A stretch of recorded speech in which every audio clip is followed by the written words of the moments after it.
Hi guys, welcome back to the channel. So today I just want to touch base on a few things, and I want to talk about obviously sports cards, but I want to talk about the most common mistakes I'm seeing newcomers make while buying, selling, reselling, investing, whatever you want to call it, in the hobby, and that is listening to too many other people. So I'm seeing a lot of people saying, "Oh, buy the dip, buy the dip." Just buy the cards you like, guys. Always collect. Collectors will always win over investors, because at the end of the day, when the money's not there, the investors will run to something else that makes them money, when collectors will always be there buying cards, selling cards, trading cards. And that's what I found. I've reconfigured my mindset. That's why I call myself the collector's mindset, is because I was trying to do too much at once, and I was trying to make too much money. But then I realized there's collectors out there, guys, that are on minimum wage. They can't afford to buy Kobe rookies. They can't afford to buy Jordan rookies. But then you got to think about it. All the old school collectors that are still in this hobby, they don't care about that. They already own the cards people are pumping up. So you got all these card influencers. They'll come into the hobby. They'll already own the cards, and they'll be telling you to buy those cards when they already own them. Then they'll sell them, and meanwhile they'll tell you what not to buy, saying, so for example, a couple months back they were saying buy established players, Zion's overrated, buy this, buy that. But if you calculate where the established players such as like KD and that are sitting on the scorers chart, oh, he's going to be all-time scorer. Yes, for a couple of years he probably will be once he retires. But remember, people are always going to catch him. People are always going to bump him down. So you look at these young kids coming into the NBA and everything, they're scoring just as many points as he is at such a young age. You look at how many players sit out games due to injury. You look at how many players because of fatigue and old age. Like, you look at players like LeBron, you look at KD, you look at all these older players that are in the league, they're sitting out more games than they're playing, so they're not scoring as much. So you've got to look at the next crop of people coming in, and you've got to say, all right, so I really like this kid. He averages 22 points a game. Buy him. Because in a couple of years' time, those same influencers that were telling you to buy certain things will come back in to try and make more money, and they will tell you the wrong stuff again to pump up the prices of the cards they own. Meanwhile, you're offloading the cards over here to buy the cards they're talking about, but they're buying those cards that you're offloading because they're going to pump them up again. So it's my opinion, don't listen to influencers when it comes to sports cards. Do your own thing, do your own research. Another thing, and I beg people, do not buy apps that tell you how much cards are worth unless it's a PSA or a Beckett or anything like that. You don't need to buy these ones that calculate all the fake sales in eBay, all this stuff that's going on, all the shill bidding, all the thing, and then tell you every month, every week, what the top 5 cards are to buy, because it can be manipulated. You can get that information for free. You don't need to pay for subscriptions. So that's another tip. I wouldn't listen. I've been in this business, in the hobby for, I'm very old now, and I've been in it. There's older guys than me, and they're probably yelling at me right now. But I've been in it over 20 years, well over 20 years. So I've lived through these cycles, and I call them cycles because that's what they are. People will come in, try and make money, then they'll leave, then they'll come back a couple months later or a year later.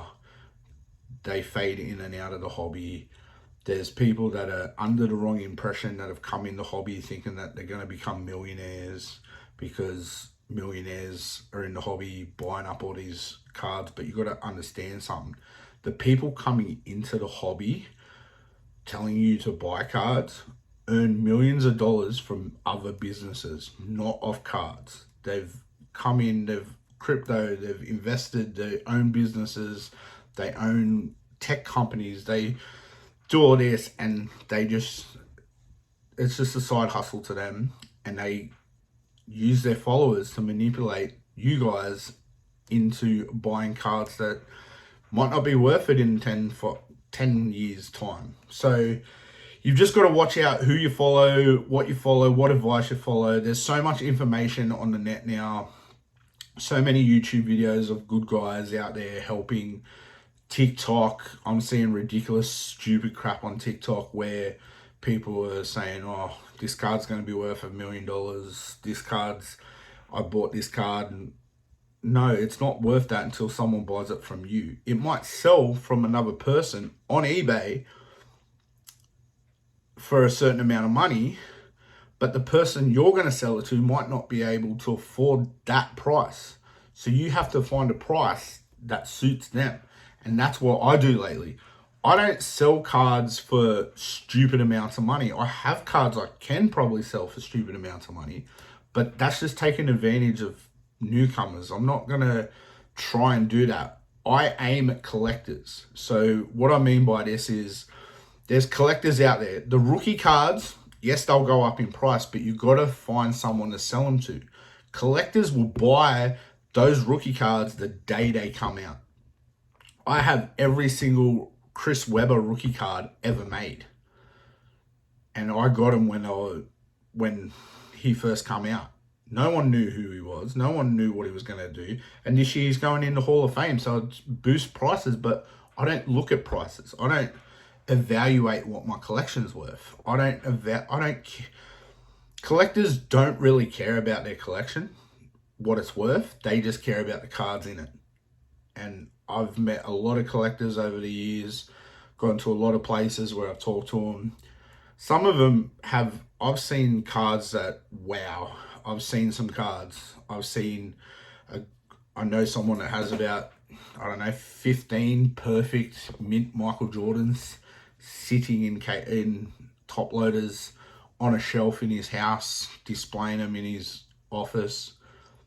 But he hasn't sent him to PSA, he hasn't sent him to BGS because he doesn't care about that. He doesn't need to be told what his card is worth, what it's graded, to him, he owns those cards. He loves Michael Jordan.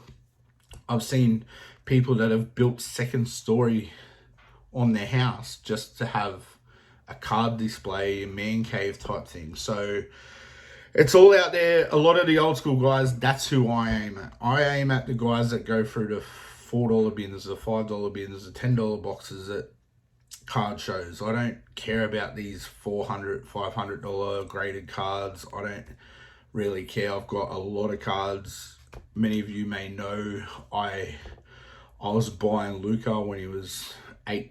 I bought one at $8, one at $10, and one for $12 back when he was selling for $35. Now one of them I got back, BGS 10, sold it to a Luca collector for 360 Australian dollars. I don't regret that. I've sold a Giannis BGS 9.5 for 120 to a collector because I'm not regretting selling that because that went towards more cards. So my mindset is I buy boxes and boxes and boxes and open boxes, and then I buy these. And I put all the cards in here, all in sleeves, some in top loaders, and I store them away. And then when players blow up, I go through it and I have a look, and then I'll sell it to some people online to be able to buy more cards. So you just got to be careful of what you're trying to do with the hobby, whether you're in it long term, short term, you're just in it for a quick buck, like most of these guys are. And yeah, like you just got to look at certain things when it comes to hobby. You can see when people start to pump and dump, they're pumping and dumping. Like a lot of people will be like, oh, have you seen his collection? That's not to me, those guys that are selling on eBay reselling, going, oh, I'm looking at this card for my collection. No, that's your inventory. That's not a collection, it's your inventory. Because collectors, as much as they need the money, most of the time won't sell their collections. Any of their PC cards, they won't sell. So you might have a player you like and you're still selling it to make money, then you're not technically collecting that player because you're just flipping him. So just be careful, guys, with that.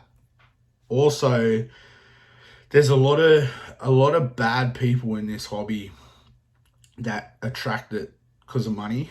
We're seeing it now, sneaker flippers. We've seen it the last couple of months, the last year and a bit. But we're seeing them now, PSAs coming back with just 8s and 9s. They're not giving a shit about 10s. And like, to me, if you got to respect the hobby. If you're gonna send cards to PSA, don't send 20 of the same card. Because PSA, if I'm a grader at PSA, I'm telling you now, if I'm a grader, and you're probably happy I'm not a grader, but if I see 10 of the same card, I know you're a flipper. I will grade those cards so crap. I will put 7s, I will put 6 on it just cause, and I believe in my head, I think that's what they're doing to discourage some of the flippers out of the hobby a bit. Because let's face it, PSA is now owned by a collector that's been in this hobby for a long time, and they've come out and they've said these grading companies were not made for flippers. They were not made for resellers. They were not made for investors. They were made for collectors to get their cards encased for long term, to protect them, to know what the card is, if it's a mint, if it's a... Now you can go, and I'll guarantee you, a lot of these people that have cards at PSA are probably regretting it now, because a PSA 9 is probably worth the same as what they were paying for the card back then. But now that card raw is probably $5 because it's all gone back to normal. And people say, oh, we're in a dip. It's correcting itself. No, we're not in a dip. No, it's not correcting itself. It's because these big boy influencers that have come in and disrupted the hobby. I'm going to speak English. Disrupted the hobby. They've got their money and they've moved to NFTs. They've moved to crypto. But then they'll start coming back and hyping more stuff up. Because obviously they've got cards. They've all bought cards. They all keep buying cards. But they won't say it's a dip. The people that are invested so hard in this business, and as much as I'd love to open a store, I don't see, with COVID and stuff like that, I would not open a store at the current time. And I have people I know that I buy cards off are opening stores, and it's been a long time coming, but I just feel like with COVID, with all the stuff that's going on, it's a bad time because they're expecting the cards to be hyped up again soon and then blow up again like they did a couple of months back. But we're seeing a shift now. Everyone's moving to NFTs. Even Panini's releasing NFTs. And yeah, it's shifting back and forth. But in saying that, if you want to, how I do it is if I like a player, like I really rated Jason Tatum when he first come in. So I bought 3 of his cards. I will always buy 3 of the players when they first come in. So no matter what they are, I will buy 3 of each player. I don't go all in. I'm not going to go and buy 20 Trae Young rookie cards because I was buying them when they were $4. You got to understand this. I'm not going to go and buy 20 of that. I bought 3 Trae Young rookie cards. I just sold them off because obviously BGS, there's a wait. And I choose BGS over PSA every day of the week. For me, BGS is better. And I've always had that opinion since I was a kid collecting. I've always bought BGS. I will buy BGS. I will send the BGS every day of the week. The only time I will buy PSA is when I can't find it in BGS or I can't find it raw, and it's a good deal. Like I was buying Shaq rookie cards, PSA for $1.20. I won a couple of auctions. I bought Michael Jordan base cards for $6 PSA 9s because those are the cards I'm slowly buying back cards that are nostalgic to me. I have emotional attachments to because I pulled them from packs when I was a kid. So to me, getting back into the hobby about 10 years ago now and going all in on it because I just feel like it's something that I need to do. It was, for those that don't know, I lost my dad a couple years ago, and to me it's emotion. This hobby is built on emotion. So people are attached to cards, and I see it as a childhood memory. I like to open packs because I remember every Saturday morning my dad taking me to the local shopping centre, because here in Australia we didn't have card stores. We still don't have card stores. We have about, I think there's five card stores I know here in Australia, and there's one opening in Sydney hopefully soon. So we can't just go down to our local card store and buy cards. Back in the day, it was like you had to go to a paper shop to buy a pack of cards, or a newsagent paper shop, or a tobacconist, and they had like a little glass cabinet with singles, and they had folders that you could look through. And I think back in the day there was 2 card stores I used to go to, but then they shut down because obviously cards kind of here in Australia kind of went out of style.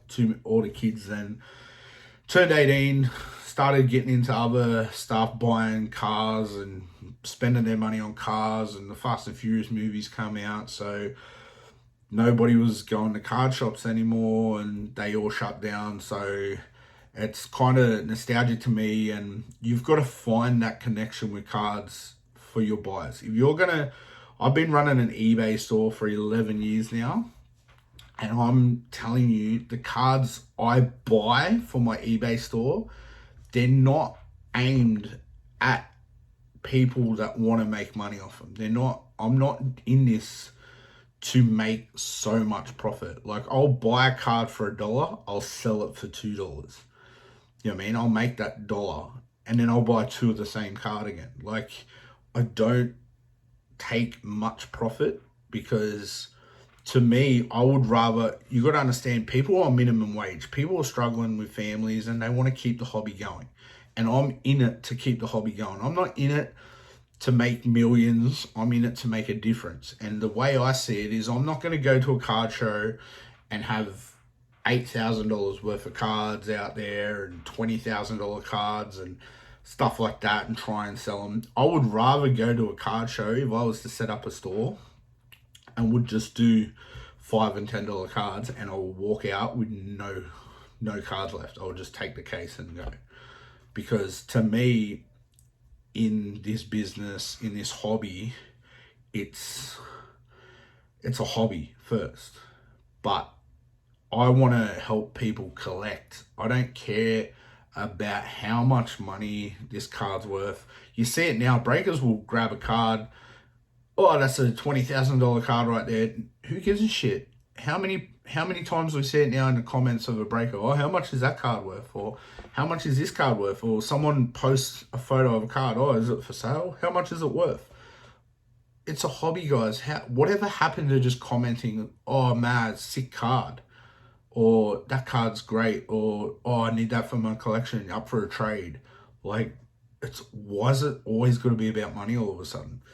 So the cards I buy in massive bulk from the States. I go on, you got to put in the work, guys. So with me, how I do it is I'll be up 2 a.m. because it's a certain time in America, and I'll be on American eBay looking at recently listed and trying to scoop up good deals. And then I get it sent to either ship my card or ComC or whatever, and then they ship it back to Australia, and then I'll put it on my eBay store.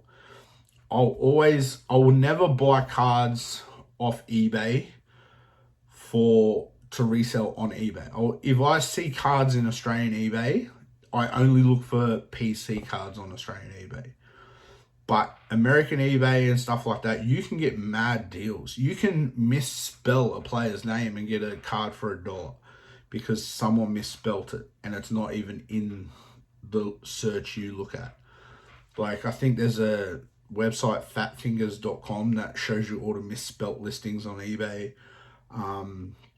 There's a lot of places. I currently go to Beckett Marketplace, and I think there's 4 card stores on there that I really like, where they don't sell the hype. If you want a Michael Jordan insert, it's like $1.20 or $3 or something. You can get deals like that on there. Like, if you find a decent card, to me, if I'm selling a card for $10, that means I bought it for like $7 or something. Like, if I sell a card for $5, I bought it for $3. Like, I try and just make minimum profit as possible just to make the collectors that are buying off me happy, because I want to give them the best deals at the lowest price because of the way the market is and this whole shit. Like, it's so frustrating to watch as an old school collector. I don't believe in all these people going and buying 10 of the same card and holding it and stuff like that. The most I'll ever buy is 3. So I will buy 3 of each card. And I've said it in the past. Luka, Jason Tatum, Kobe rookies, I'll buy 3 of every card. The reason I buy 3 is I'll sell 1 raw, and that one I sell raw will pay for the other 2 to get graded. So put it this way, when I sold my Lukas, bought back in the day when Prism Blasters were 40 Australian dollars, I used to buy them up like nothing else. So I hit a Giannis rookie card in a $40 Prism Blaster off eBay. I hit 2 Lukas in the 1 Prism Blaster a couple years back. So I sold them for, I think, $25 each. Then I managed to buy Luka back when it was, bought one $8, one $10, one $12. So the one I bought for $8, as soon as I got it here, sold it for $25, and then kept 2, got 1 graded, sold that, paid for the other one to be graded, and I still own that. So a lot of the stuff I'll buy 3, sell 1 raw, and try and get the other 2 graded. Sell 1 graded to collectors out there, whether it be on a Facebook page. I always give them the best deal. I always sell under comps. So yeah, I don't really, because every card sale, I hate to say it, every card sale can be faked. So a lot of the times, you know what I mean? Like, I don't trust auction houses. I don't trust people on eBay. I will always do buy it now, newly listed. I don't look at ending soonest. I don't look at, if something pops up really good, then I'll buy it. But other than that, I don't buy it. So some other stuff like that, I'm rambling, but what else do you guys want to hear? So let's talk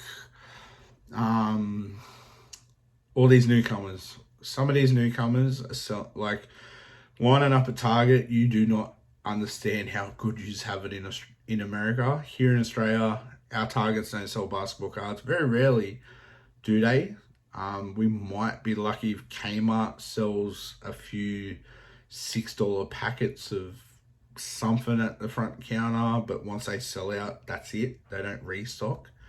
But in saying that, like, I'll always crack boxes. This whole saving boxes and holding wax, and let's just have boxes on boxes and investing in boxes. I'm investing in a box. Why? They're mass printed now. Like, it's not like, I don't get this. It's not going to be worth anything in 10 years if there's no one to sell it to. I don't understand all these people holding cards for so long unless they're for their PC. If for your PC, go ahead. But why do you need 20 boxes of Prism sitting there when the one of one's already been hit? So what's that going to do for your price? You know what I mean? All the chase cards are hit. Collectors are just going to buy the chase cards. We've seen it. The amount of people that talked up Hoops Premium, that those boxes are going to be worth so much in the thing. No, they're not. They're blaster boxes. They're still going to be worth, what, $40 Australian, if anything. People are still here selling them for 110. But I haven't seen any recent sales. And if there has been, then they're not selling for hundreds and hundreds of dollars because it's got Zion and Jar. That was made, every box has Zion and Jars. Like, every box I've seen open. Unfortunately, I know people that have opened heaps and not hit a single Zion and Jar. But every box break I've seen, there's always been a couple Zions, a couple Jar tributes. There's, you know what I mean? Each box has variants. Like, it's just a Panini making money off hype as well. Like, you got to understand, guys, like, I would never tell anyone, if you've got boxes, 9 times out of 10, I will rip them open or sell them as is. Like, if you're building a business, then you do it correctly. You get it through Panini. You don't line up at Target to buy a retail box. You actually apply through Panini to become a Panini authorized business, which I reckon is going to be the way of the future, because they're going to stop all these people buying up Target and then just going and pretending they're a fucking eBay store. Like, I don't know, but it's just my opinion. What else is there? What else can we talk about? Just buy what you love. If you're a Lakers fan, buy the Lakers cards. Like me, I'm a mass Lakers fan, as you can see. But you can also see in my TikToks and I wear other hats because I just like sports. So if I like a player, like I've bought a couple of Anthony Davis cards I like, but I'm not going to, you know what I mean? Like, if I see a good deal and it's an Anthony Davis card and he plays for the Lakers, I'll buy it. But I'm not going to buy a LeBron James rookie card at $45,000 or whatever it's at now, just because he comes to the Lakers. I never collected LeBron. I don't own LeBron cards. I think I own one LeBron card and that's it. But it's a card I liked and it's probably the one with Kobe on it. So I don't care about LeBron James cards and stuff like that. Yeah, he's a Laker now, but the only 2 Lakers I've ever collected, and I'm probably going to get hate for this, is Kyle Kuzma and Kobe Bryant. When Kobe retired, I needed someone else to collect. Kyle Kuzma. When Chris Webber retired, I needed someone else to collect. So I started looking at De'Aaron Fox. Not to mention my number when I played was 5. So it kind of made sense. De'Aaron Fox is number 5. So, but yeah, the cards I'm collecting now I collect certain cards now. I don't collect certain players. If I see a card I like, I'll buy it just because it looks good or I want it in my PC. It doesn't have to be a Lakers player. It doesn't have to be a Chris Webber card. Like now I go online and just buy cards because I like them and put them in my PC. I don't have to have one player in my PC. I don't have to, just buy the cards you like. Like I've got Dana White autos. I've even got Lois and Clark cards because I'm a massive Superman fan. So I've got heaps of Superman cards. I've got Dean Cain auto numbered the 5. Like I have all these other cards just because I like them, not because I'm planning on reselling or flipping or whatever. They're in my collection. They're in my personal collection. So I like to buy other stuff, like rare stuff. Like I'll buy movie material cards where I can get my favorite actors' signatures on cards. I can get my favorite actors' pieces of their clothing they wore in my favorite movies on cards. Like it doesn't always have to be about making money or, oh, this player's gone up here or this player's I see this player is going to be $1 million card. Stop with the shit talking. You don't know. No one can predict what's going to happen tomorrow, let alone 10 years down the track. You know what I mean? Like, when I grew up, I could have bought Michael Jordan PSA 10 for $2.5 grand. But back then, that was heaps of money. And now look at what they're going for. But do I regret that? No. I didn't collect. I collected Michael Jordan, but I can't justify spending that on a card. Like, I can tell you now, I've never spent $100 on a card. I'm going to start spending over $100 on cards for my PC, but I'm telling you now, I will never spend over. I can't justify it. I would rather spend $100 on this mortgage than on a card. As much as I love cards, that's just my mindset. I will buy 1,000 cards, but I guarantee I'll get those 1,000 cards for less than $100 because I'm buying so low, guys. You got to understand, when I'm buying cards, I'm buying them when they're 70 cents, when they're $1.30, when they're $2. I'm not buying these cards at ridiculous amounts of money that other people are. That's how I can sell them for so low on my eBay store and my soon-to-be website. But you got to understand, a lot of people can do that. A lot of people do this. It's the ones out there that are telling you to buy certain players that aren't, you're going to get stuck holding the bag because they're not going to do shit in the next couple of years. Like, you can't predict this. Like, my Luka BGS 10, I love that card to death. I've got it on eBay at the moment, starting bid, just to see if I get any nibbles. But if it doesn't sell in the next week or two, I'm just going to take it down and hold it in my PC. I don't care if it doesn't sell. I don't need it to sell that bad. I'm not in a hurry to sell. It's all about patience. Like, so many people out there will get a card, it will hype, they'll sell it. Then a couple months later, they'll regret selling it because it's gone up even more. Don't regret it. You probably sold it to a collector that needs that card for their PC. So you just got to be you. You like, stop trying to be everyone else. Like, there's so many people out there on social media trying to be the next this person. Just be you. Especially in this hobby, like, everyone's copying everyone else. You'll see, especially on TikTok. If you just go on TikTok and you look at all these card guys, they will tell you the same 5 cards, without a doubt. You'll see it. Every influence, someone will say a card, then the other influencers, buy this player, buy this player, buy this player, because they all want to be right. But it's the ones that tell them. They'll block I've got a lot of guys on TikTok that have blocked my comments because I've made them look like idiots.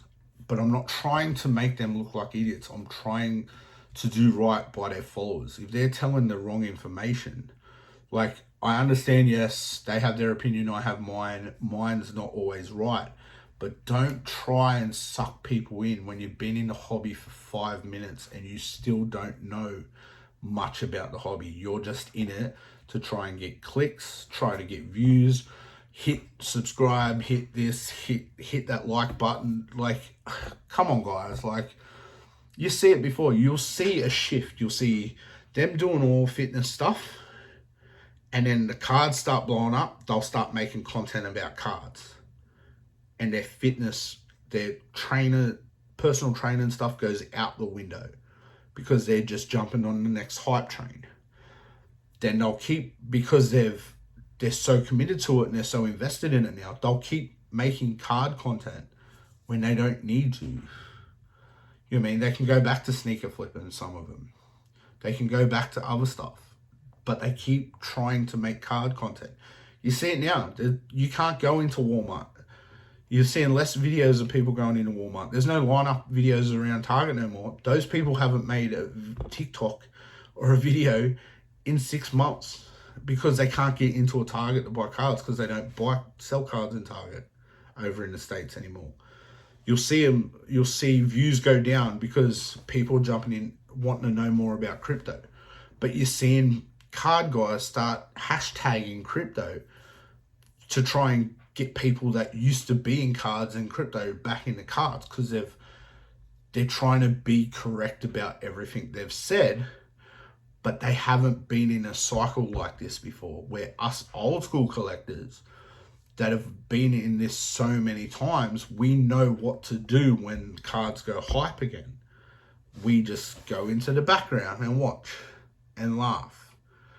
But the cards we're buying aren't affected by the hype out there. So if somebody like Gary Vee or Logan Paul or whoever else comes into the hobby and says, buy this card, we laugh because we've already got hundreds of that card or whatever in our inventory that we've been selling on eBay. Then we get accused. Like recently, I didn't even realize, I don't really watch the playoffs. I don't really, although today I heard Booker had a crap game, just saying. But I don't know. But all these people will be like, oh, well, you need this card, you need to buy this person, you need to buy this person during playoffs. Why? Why do you need to buy that person during playoffs? Like, I already own that card at the start of the season. Why would I buy it during playoffs? I don't try and sell during playoffs because people will buy but they won't pay. So they'll buy that card before the game, but they won't pay till after the game. And if that player plays shit, they won't pay at all and they'll try and cancel the order. Like, it's the worst time to sell cards. That's why I try to stay away. I don't try and sell rookie cards of guys that are in the playoffs. I'll sell their base cards, I'll sell inserts, but I won't sell any of the rookie cards. I've sold some this week that I totally forgot I even had on my eBay, because obviously I list a certain amount of cards and they're just on there. Until I sell them, it's not like I check up on them every 5 minutes. But it's like, yeah, I sold, Cameron Johnson for $5. He's a Prism rookie. I sold Terrence Mann rookie for $4 or $5 or something. Like, to me, that's what they're worth. Like, they're not, just because they have one or two good games doesn't mean they're superstars yet. Like, you gotta look at it. So say I put, let's do something. I want you to leave in the comments. Say player A has the last 5 games, he's scored 12 points, 10 points, 15 points. He's got 6 rebounds, 4 assists in every game, or 6 assists. Then you've got player B who has scored 40 points in one game and then scored 5, 10, and 6 in the rest. What player are you buying for the future? Player A, right? Because he's more consistent. You don't buy based on one performance. So when I buy cards, if I see a player I like I've already bought cards for next year that you don't know yet. You know what I mean? Like, if you want to join my Discord, I will show you the players to buy next year. I'm telling you now, check out my TikTok, check out everything. I will show you players to buy next year that you could sell for heaps. And I'm not promoting investing because I'm over that now. I hate it. I hate all these people calling themselves sports card investors. I hate people that change their name to cards. You don't need to, just be you. So, what player, I'll give you as a tip. I'll give you a tip of a player that I reckon is going to have a breakout season next year. I already said a couple. I've already said a couple on TikTok, but I really think that depending on, it's hard to choose now a player, but you've got to look at how I look at it is I base it on, you think about it, if you're going to get into sports cards long term, you need to know trades. You need to look at trade news. You need to be prepared for trades, because you don't want a gun player going to a team just to be a passenger. And we've seen it this year so far. We've seen players that are superstars on other teams go to a team and not score a single point. They're just there to pass the ball to the star players. Like, we've seen it. We've lived through it long enough. We've been in this hobby for long enough to see it. Like, come on, man. Like, Ben Simmons, what I'm seeing online about him, like, but imagine if Ben Simmons goes to the Lakers and starts averaging 20 points a game because he's getting dished by LeBron and stuff like that. Like, what are you going to do then? Like, to me, I've got heaps of Ben Simmons cards. He's an Aussie. I've sold heaps back in the day. Like, I got rid of a few of my Ben Simmons, like my green Prism rookie BGS 9.5. I got rid of it, but I can buy that card back. That's the good thing about this hobby. If you sell a card, I sold that card because I needed to pay a bill. You know what I mean? Like, it's got nothing to do with thing. I sold it because I paid a bill. I can always buy it back later on. So that's what's good about the hobby. You can always buy your cards back, guys. Remember that. You can always find them again. Like, unless they're a one of one, you can always just buy them back.